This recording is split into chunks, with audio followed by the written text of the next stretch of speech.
வாழைக்காய் சனாக்குனி எப்படி தொக்கு பண்ணுறதுன்னு பார்க்கலாமா? ரொம்ப ஈஸியாக இருக்கும். சாப்பிட்றதுக்கு இது ரொம்ப நல்லாயிருக்கும். அது எப்படி செய்யுதுன்னு பார்க்கலாம். அதுக்கு தேவையான பொருட்கள்: வாழைக்காய் தோல் சீவிக்கணும், வெங்காயம் தக்காளி கட் பண்ணிக்கணும், கறிவேப்பிலை. வாழைக்காய் மாதிரி தோல் சீவிட்டு பொடிசாக இது மாதிரி கட் பண்ணி தண்ணியில் போட்டுறணும். இந்த மாதிரி தண்ணியில் போட்டு வச்சுக்கோங்க. கட் பண்ணி வெளியில் வச்சிங்கன்னா கருத்துரும், அதனால் தண்ணியில் போட்டு வச்சுக்கோங்க. உப்பு, மிளகாய்த்தூள், மஞ்சத்தூள். இப்போ நம்ம சனாகுனி எடுத்து இந்த பாருங்க, இந்த மாதிரி கடாயில் போட்டு நல்லா வறுக்கணும். இப்படி வறுத்துட்டே இருந்து அது எப்படி வறுக்கிறதுனா, அதை வறுக்கும்போது நல்லா ஒரு ஸ்மெல் வரும், நல்லா வாசனை அடிக்கும். அப்போ வறுந்துச்சுன்னு அர்த்தம். ஆனால் ஸ்லோவாக வச்சு வறுக்குங்க, தீஞ்சிரும். பாருங்கள், இப்போ எடுத்து ஆற வச்சுருங்க. ஆற வச்சுட்டு அதை எடுத்து இது மாதிரி தண்ணியில் போட்டுருங்க. தண்ணியில் போட்டு கொஞ்சம் அப்படியே வச்சு நல்லா அலசுங்க, கையை வச்சு. அதில் மண் இருக்கும். இதை மாதிரி இப்படி பிசைஞ்சு கழுவிட்டு அதை நல்லா பிழிஞ்சு எடுத்துக்கோங்க.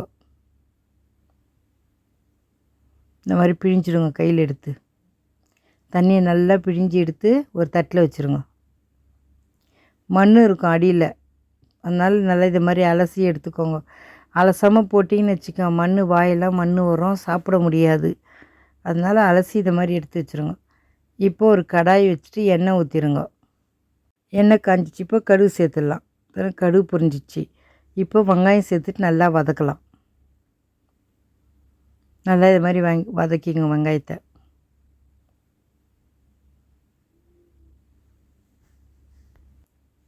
வதங்கிடுச்சு. இப்போ தக்காளி கறிவேப்பிலை சேர்த்துட்டு நல்லா வதக்குங்க. நல்லா வதக்கி விட்ருங்க. இப்போ தக்காளி வெங்காயமும் நல்லா வதங்கிடுச்சு. பாருங்கள், தக்காளி வெங்காயம் நல்லா வதங்கிடுச்சு. இப்போ நம்ம வாழைக்காய் தூள் சீவி சின்னதாக அரிஞ்சு தண்ணியில் போட்ட பாருங்கள், அதை எல்லாத்தையும் எடுத்து இதை மாதிரி தட்டில் அலசி வச்சுக்கோங்க. போடும்போது தான் எடுக்கணும். எடுத்து தட்டில் வச்சுருங்க இது மாதிரி. இப்போ நம்ம அந்த கடாயில் சேர்த்துடலாம். உடனே சேர்த்துடணும், ரொம்ப நேரம்லாம் வெளில வைக்கக்கூடாது. வாழைக்காய் அலசி இது மாதிரி சேர்த்துட்டு நல்லா கிளறி விட்டுருங்க. இந்த மாதிரி எண்ணெயிலே நல்லா கிளறுங்க. ரொம்ப நல்லாயிருக்கும் சாப்பிட்றதுக்கு. இது மாதிரி நல்லா கிளறிட்டிங்களா? மஞ்சத்தூள், மிளகாய்த்தூள், உப்பு. இப்போ தண்ணி ஊற்றிடலாம். அது தேவையான அளவு தண்ணி ஊற்றிடுங்க வேகிறதுக்கு. நல்லா கிளறி விட்டுட்டு இப்போ நம்ம ஒரு தட்டு போட்டு முடிக்கிட்டோம்னா சீக்கிரம் வெந்துடும். ஒரே ஒரு வாழைக்காய் தானே, டக்குன்னு வெந்துடும். தட்டு போட்டு மூட்டுருங்க. அவ்வளோதான். பாருங்கள், வாழைக்காய் பாதி வெந்துருச்சு. நல்லா கிளறி விட்டுருங்க திருப்பியும். பாருங்கள், பாதி காய் வெந்துருச்சு. இன்னும் கொஞ்சம் வெந்துடணும், தண்ணியும் சூண்டிடும், கரெக்டாக இருக்கும். நல்லா கிளறிட்டு வெந்துச்சான்னு பார்க்கலாம். அவ்வளோதான், வெந்துருச்சு. தண்ணி மட்டும் கொஞ்சமாக இருக்குது. இப்போ நம்ம சனாக்குனியை சேர்த்துடலாம். இதை பாருங்கள், அலசி பிழிஞ்சு வச்சோம் பாருங்கள், அதை எடுத்து இதில் சேர்த்துருங்க. சேர்த்துட்டு நல்லா கிளறி விடுங்க. இப்போ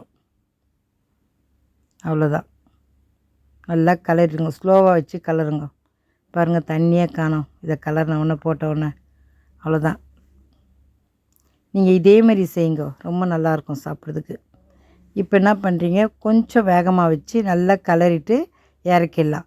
வேகணும்லாம் அவசியம் கிடையாது. காய் வெந்துருச்சு, சன்னாங்குனி போட்டு 2 கிளறிட்டு அவ்வளோதான், இறக்கிடலாம். இப்போ காய் ரெடி ஆயிடுச்சு. தண்ணியெலாம் இல்லை பாருங்கள், அவ்வளோதான். காய் நிறுத்திடலாம்.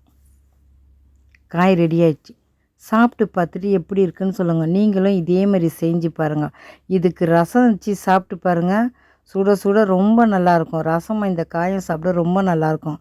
நீங்கள் ஒரு முறை இது மாதிரி செஞ்சு பாருங்கள். சாப்பிட்டு பார்த்துட்டு எப்படி இருக்குன்னு சொல்லுங்கள். லைக் பண்ணுங்கள், ஷேர் பண்ணுங்கள், மறக்காமல் நம்ம சேனலுக்கு சப்ஸ்கிரைப் பண்ணுங்கள். தேங்க்ஸ் ஃபார் வாட்சிங்.